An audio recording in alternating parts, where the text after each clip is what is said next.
ETV YouTube channels లో మీ వ్యాపార ప్రకటనల కోసం ఈ నంబర్కి కాల్ చేయండి.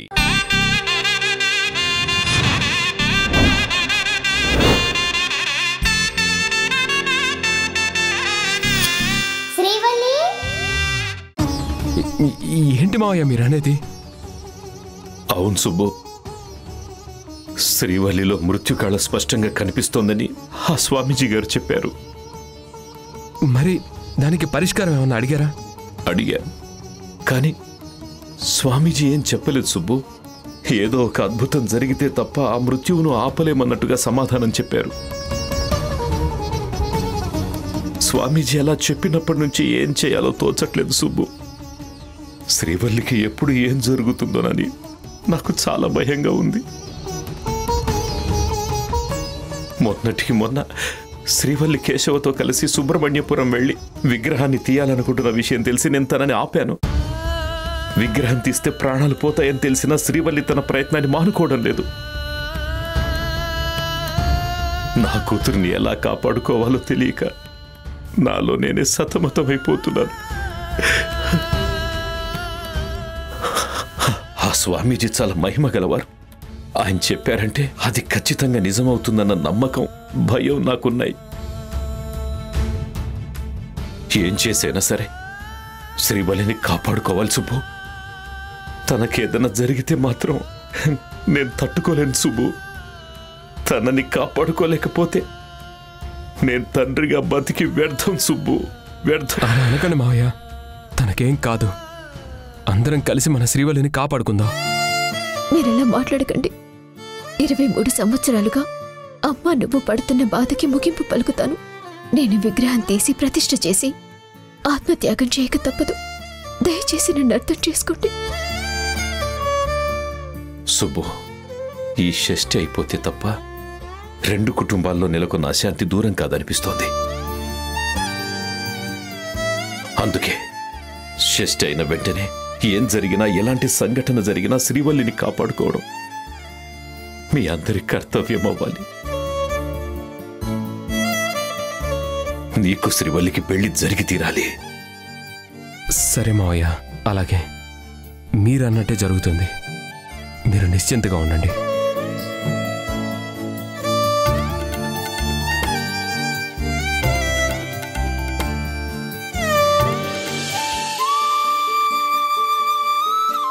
గుడ్ మార్నింగ్ మావయ్య. Good morning, good morning. ఏంటి టిఫిన్ ఈరోజు? ఇడ్లీ. కేశవ్, శ్రీవల్లితో ఏదో మాట్లాడతానని చెప్పావు, మాట్లాడావా? లేదు నాన్న. అవును, శ్రీవల్లి అంటే ఇంకా టిఫిన్ చేయడానికి రాలేదు. తను ఇంకా నిద్ర లేవలేదేమో మావయ్య గారు.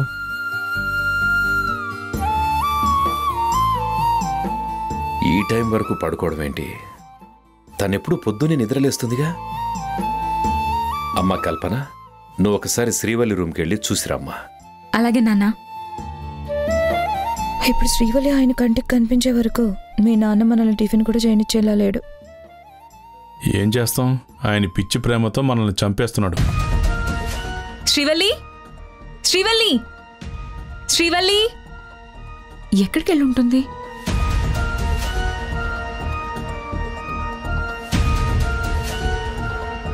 నాన్న, శ్రీవల్లి తన రూమ్లో లేదు నాన్న.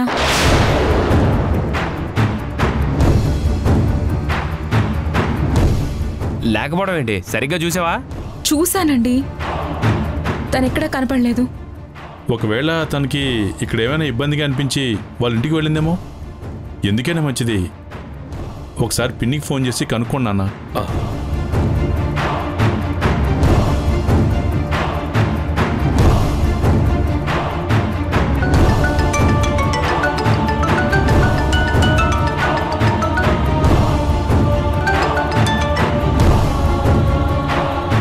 హలో సీత, శ్రీవల్లి ఇంట్లో లేదు.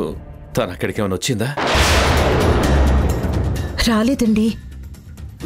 సరే సీత, నువ్వేం కంగారు పడుకో. తను ఎక్కడికి వెళ్ళిందో తెలుసుకో, నీకు తర్వాత ఫోన్ చేస్తాను. ఉంటాను, ఉంటాను. శుభు, తను అక్కడికి కూడా వెళ్ళలేదంట.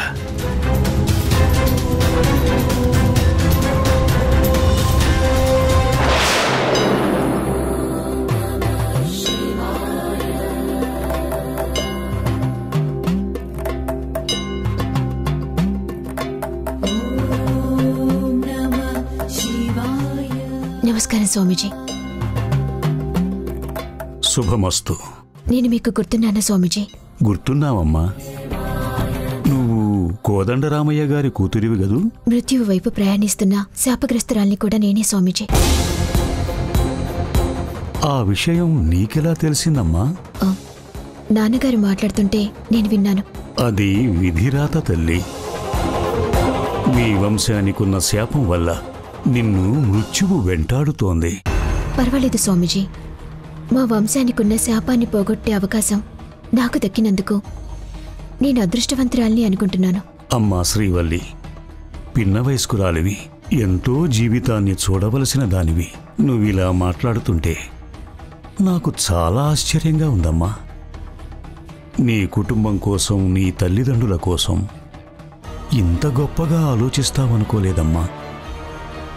మీ వంశంలో ఎవరో చేసిన తప్పుకి ఈరోజు నువ్వు మృత్యువు వైపు అడుగులు వేయాల్సొస్తోంది. అవును స్వామీజీ, నా రాత గురించి నాకు కూడా ఈ మధ్య తెలిసింది. మా కుటుంబానికి శాపం వచ్చిన తర్వాత నేను పుట్టాను కాబట్టి ఆ పరిష్కారం నాతో ముడిపడింది స్వామీజీ. రేపు షష్ఠి రోజున నేను బావిలో ఉన్న శ్రీవల్లిదేవి విగ్రహాన్ని తీసి ఆ సుబ్రహ్మణ్యేశ్వర స్వామి పక్కన ప్రతిష్ఠించి ఆ తర్వాత ప్రాణత్యాగం చేస్తే మా కుటుంబానికి వచ్చిన శాపం పోతుంది. అదే కదా స్వామీజీ పాపానికి ప్రక్షాళన మార్గం. ఏంటమ్మా నువ్వు చెప్పేది? అవును స్వామీజీ, మా అమ్మ నాకు చెప్పింది. అందుకే నేను శాప విమోచనం చేయటానికి నిర్ణయం తీసుకున్నాను. నీ ప్రయాణం మృత్యువు వైపు అని మాత్రమే నాకు తెలుసు. ఈ పాప ప్రక్షాళన మార్గం ఆ దేవుడు నాకు ఇంతవరకు తెలియజేయలేదు. ఒకప్పుడు మా ఇంట్లో పనిచేసే ఆండాలు అనే ఆవిడకి ఒక స్వామీజీ చెప్పారంట. ఆవిడ ద్వారా మా అమ్మ తెలుసుకుంది. మా అమ్మ నాన్న కలిసిపోవాలి, మా వంశానికున్న ఆ శాపం పోవాలి, మా కుటుంబంలోని వాళ్ళందరూ బాగుండాలి. ఇవన్నీ జరగాలంటే రేపు నేను ఆ దైవ నిర్ణయం ప్రకారం చేయాలి. చేస్తాను కూడా. ఈ పవిత్ర కార్యాన్ని మీరే దగ్గరుండి నా చేత జరిపించాలి. అందుకే మీకోసం వచ్చాను. ఇన్నాళ్ళు నేను సుబ్రహ్మణ్యేశ్వర స్వామి షష్ఠి జరిపించేవాడినమ్మా. మీ నాన్న ప్రతి సంవత్సరం షష్ఠి రోజున కొబ్బరికాయ కొడుతుంటే అది కుళ్ళిపోకూడదని, పవిత్రంగా ఉండాలని నేను ఎప్పుడూ దేవుడిని కోరుకునేవాడిని. కాని అది ఎప్పుడూ జరగలేదు. ఇప్పుడు నువ్వొచ్చి ఇంత ధైర్యంగా, ఇంత సంతోషంగా, ముఖంలో ఏమాత్రం బెదురు లేకుండా ప్రాణాలను తృణప్రాయంగా త్యజిస్తాను అంటుంటే ఏం చెప్పాలో కూడా నాకు తెలియటం లేదు. స్వామీజీ, నేనిలా చేయటం వల్ల మా అమ్మ నాన్న ఎంతో బాధపడతారు. ఆ విషయం నాకు బాగా తెలుసు. కానీ నేనిది చేసి తీరాలి. మీరు మా అమ్మ నాన్నలకి సర్ది చెప్పండి. మీరు చెప్తే వాళ్ళు కాస్త తేరుకుంటారు. కూతురు చనిపోయిన బాధను ఏ తల్లిదండ్రులు భరించలేరమ్మా. ఆ విషయంలో వాళ్ళకా దేవుడు కూడా సర్ది చెప్పలేడమ్మా. నేను ఆ దేవుణ్ణి కోరుకునేది ఒక్కటే స్వామీజీ. నేను ఈ లోకాన్ని వదిలి వెళ్ళిపోయాక మా అమ్మా నాన్నలు బాధపడకుండా చేస్తే అంతే చాలు. ఆ దేవుడి మీద నమ్మకంతోనే నేను ఈ పనిని చేస్తున్నాను. నా జన్మకున్న కారణాన్ని ఇలా పూర్తి చేసి నా జీవితాన్ని ఇలా అర్థవంతంగా ముగిస్తాను. నన్ను ఆశీర్వదించండి స్వామీజీ. ఆ భగవంతుడు ఆడే ఆటలో మనందరం పావులం. కర్మని అనుభవించటం తప్ప మనం చేయగలిగిందేమీ లేదు. అంతా దైవేచ్ఛ. నువ్వు కోరుకున్నట్టే జరుగుతుందమ్మా. షష్ఠి రోజున నేనే వచ్చి ఆ క్రతువును జరిపిస్తాను. కానీ నాకు మీరొక మాట ఇవ్వాలి స్వామీజీ. ఏమిటమ్మా? నేను రేపు చేయాలనుకున్న ఈ మహాకార్యం గురించి మీరు ఎవ్వరికీ చెప్పనని నాకు మాటివ్వండి. సర్వేశ్వర. అమ్మా శ్రీవల్లి, నీ ఆయుష్ ఈ ఒక్కరోజు మాత్రమే.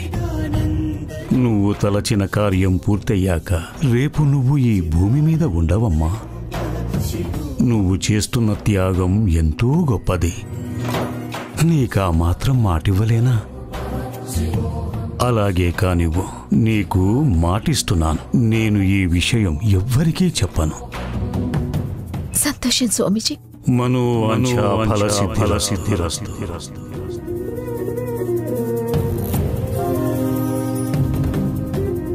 కారణజన్మురాలివైన నీ ద్వారా ఓ మహత్కార్యం జరగబోతోంది.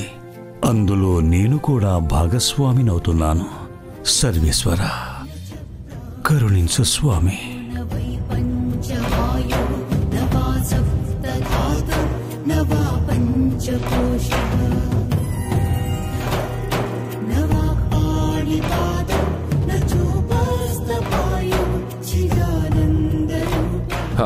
ప్రియా, శ్రీవల్లి ఏమన్నా అక్కడికి వచ్చిందా?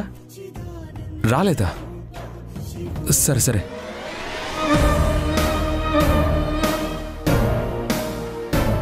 సర్పంచ్ గారు, నేను కోదండరామయ్యని మాట్లాడుతున్నాను. సిస్టర్, శ్రీవల్లి చిన్నపిల్లేం కాదు కదా తప్పిపోవటానికి. వీళ్ళెందుకు ఇంతలా కంగారు పడుతున్నారు? మావయ్య గారికి కూతురి మీద ప్రేమతో పాటు చాదస్తం కూడా ఎక్కువేలేరా. ప్రతి చిన్న విషయానికి ఓవర్గా రియాక్ట్ అవుతారు. మావయ్య, శ్రీవల్లి ప్రియ వాళ్ళ ఇంటికి కూడా వెళ్ళలేదంట. మిగతా వాళ్ళ ఫ్రెండ్స్ అందరికి కూడా కాల్ చేశాను, వాళ్ళు కూడా తెలియదనే అంటున్నారు. సుబ్రహ్మణ్యపురం ఊరి వాళ్ళు కూడా ఫోన్ చేశాను. శ్రీవల్లి అక్కడ కూడా రాలేదంట. మరి ఎక్కడికి వెళ్ళినట్టు? అయినా శ్రీవల్లి సుబ్రహ్మణ్యపురం ఎందుకు వెళ్తుంది నాన్న?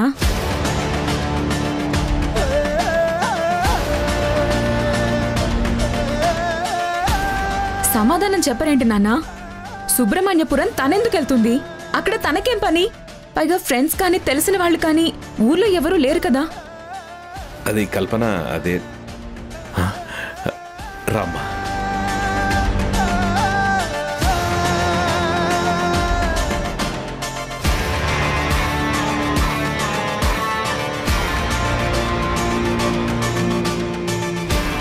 ఏంటంతా అలా ఉన్నారు? మేం బాగానే ఉన్నాం, కానీ నువ్వెక్కడికి వెళ్ళావు శ్రీవల్లి? గుడికి వెళ్ళాను. మరి ఆ విషయం ఇక్కడ ఎవరికన్నా చెప్పేసి వెళ్ళొచ్చు కదా. ఇందాక నుంచి నీకోసం మేము ఎంత టెన్షన్ పడుతున్నావు తెలుసా? ఎక్కడెక్కడో వెతికాం. ఎందుకు టెన్షన్? నీకు ఫోన్ చేస్తే స్విచ్ ఆఫ్ వస్తుంది. నువ్వు ఇంట్లో లేవు. ఎక్కడికి వెళ్ళావో ఎవరికీ తెలీదు. మరి నీ గురించి కంగారు పడకుండా ఎలా ఉంటారమ్మా? ఫోన్ ఛార్జింగ్ అయిపోయింది నాన్న, చూసుకోలేదు. పర్వాలేదులేమ్మా, నువ్వు వచ్చేసావు, మాకంతే చాలు. చూడు శ్రీవల్లి, ఇంకోసారి ఎక్కడికైనా వెళ్ళేటప్పుడు ఇలా మాత్రం చేయకు. చెప్పేసి వెళ్ళు, సరేనా? గుడికి కూడా చెప్పి వెళ్ళాలా? అవును, చెప్పే వెళ్ళాలి. ఏంటి సుబ్బు ఇది? ఎందుకిలా నాకు రెస్ట్రిక్షన్స్ పెడుతున్నారు? నాకు ఆ మాత్రం స్వేచ్ఛ కూడా లేదా? నేను ఫ్రీగా ఎక్కడికి వెళ్ళకూడదా? అంటే నా ఉద్దేశం అదిగా శ్రీవల్లి. మరింకేంటి? అమ్మా శ్రీవల్లి, నువ్వు కనిపించలేదన్న కంగారులో సుబ్బు అలా మాట్లాడుతున్నాడు. అంతకుమించి ఏమీ లేదమ్మా. మేము నీ మీద ఎటువంటి రెస్ట్రిక్షన్స్ పెట్టట్లేదు. కానీ బయటికి వెళ్ళేటప్పుడు కాస్త చెప్పి వెళ్ళడం మంచిదమ్మా. మా గురించి కూడా నువ్వు కొంచెం ఆలోచించమ్మా. నీకోసం నేను టెన్షన్ పడేలా చెయ్యకమ్మా. అంతకుమించి ఇంకేం లేదు. అర్థం చేసుకో తల్లి. సరే అమ్మా, నువ్వు లోపలికి వెళ్ళు. అది కాదు మావయ్య గారు. సుబ్బు, తనను రెస్ట్ తీసుకొని తర్వాత మాట్లాడదాం. వెళ్ళు. వెళ్ళండి, మీరు కూడా వెళ్ళండి. ఎవరు కూడా శ్రీవల్లిని డిస్టర్బ్ చేయొద్దు. అలాగే నాన్న.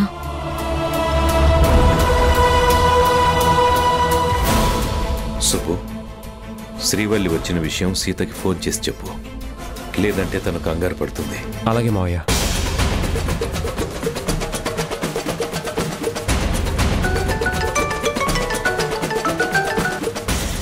హలో సుబ్బు. అత్తయ్య, మీరేం కంగారు పడకండి. శ్రీవల్లి ఇంటికి వచ్చేసింది లేండి. అవునా? ఎక్కడికి వెళ్ళిందట?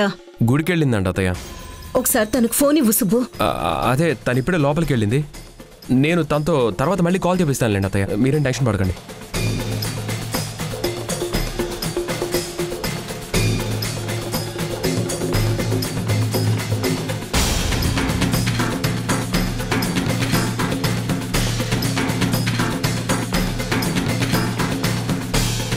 అనయ్య, ఏంటమ్మా?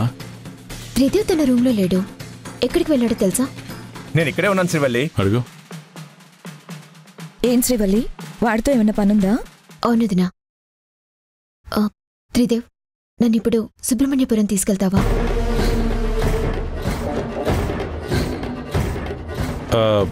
రేపెలాగూ అందరం వెళ్తున్నాం కదమ్మా, ఇప్పుడు ఒక్కదానివే. రేపందరూ సుబ్రహ్మణ్యపురం వచ్చేలోగా నేను బావిలో ఉన్న విగ్రహాన్ని బయటికి తీయాలన్నయ్య.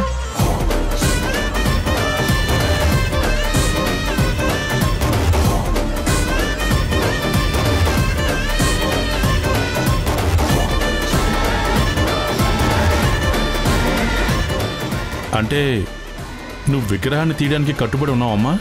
అవునన్నయ్య.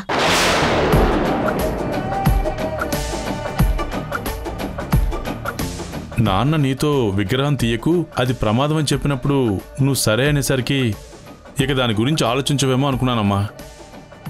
విగ్రహం తీయటం ప్రమాదమని భయపడుతున్నారు, కానీ తీయకపోతే మన ఫ్యామిలీకున్న శాపం పోదు కదా.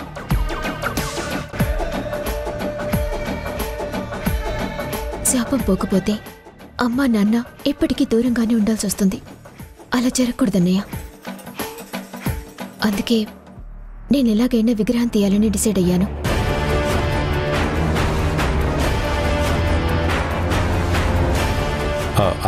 అది కాదమ్మా, మొన్నటి వరకు నేను కూడా నీలాగే ఆలోచించాను.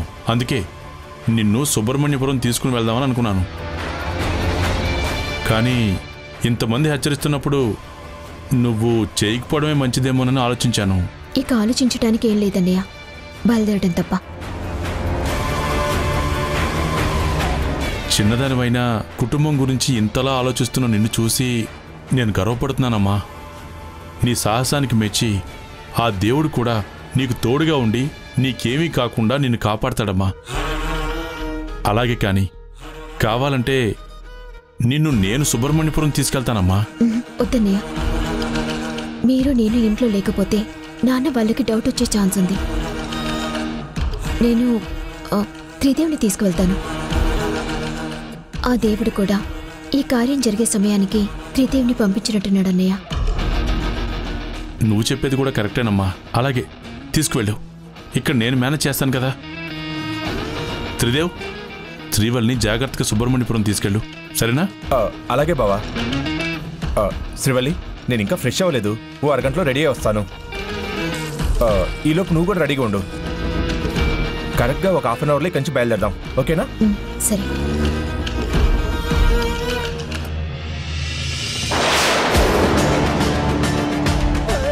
శ్రీవల్లి అరగంటలో సుబ్రహ్మణ్యపురం బయలుదేరుతుంది. తనని ఎలా అయినా ఆపాలి. ఈ విషయం వెంటనే అత్తయ్యకి చెప్పాలి.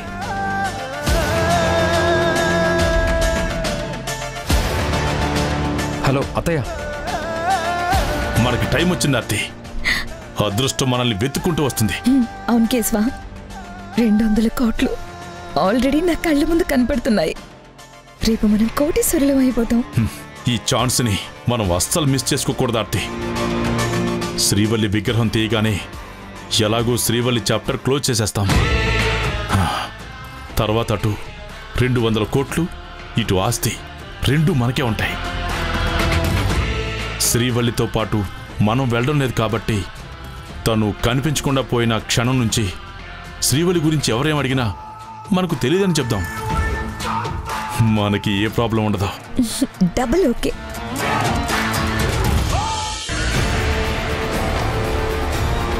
హాఫ్ అన్ అవర్ దాటిపోయింది, ఇంకా త్రిదేవ్ రాలేదేంటి? వెళ్దాం పదా. ముందు నువ్వు కార్ తీసుకుని వెళ్ళి ఆ వీధి చివరిని వెయిట్ చేయి. నేను నడుచుకుంటూ వచ్చి కారు ఎక్కుతాను. ఎందుకలా? నువ్వు నన్ను తీసుకెళ్లిన విషయం ఇంట్లో ఎవరికీ తెలియకూడదు కదా. అలాగే.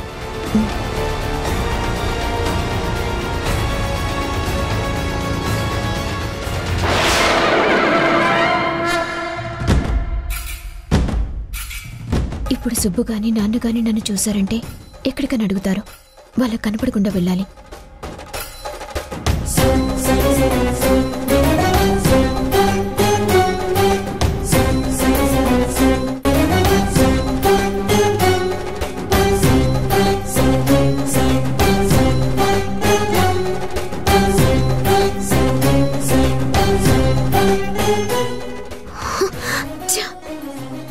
ఇదేంటి కారు ఇక్కడ పెట్టాడు? వీధి చివరన పెట్టమన్నాను కదా.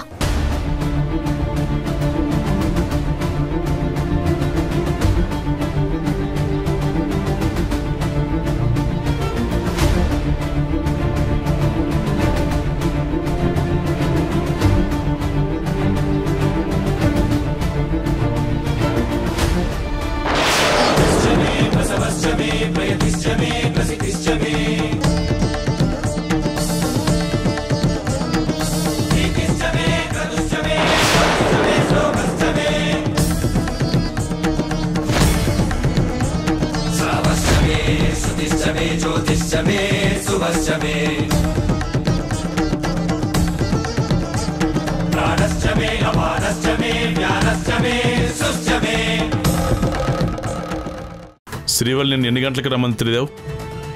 11 o'clock బావా. నిన్ను వాళ్ళ ఇంటి దగ్గర కలవమందా? అంటే వీధి చివర్లో కార్ పార్క్ చేసి రెడీగా ఉండమని చెప్పింది. తనే అక్కడికి వచ్చేస్తానని చెప్పింది.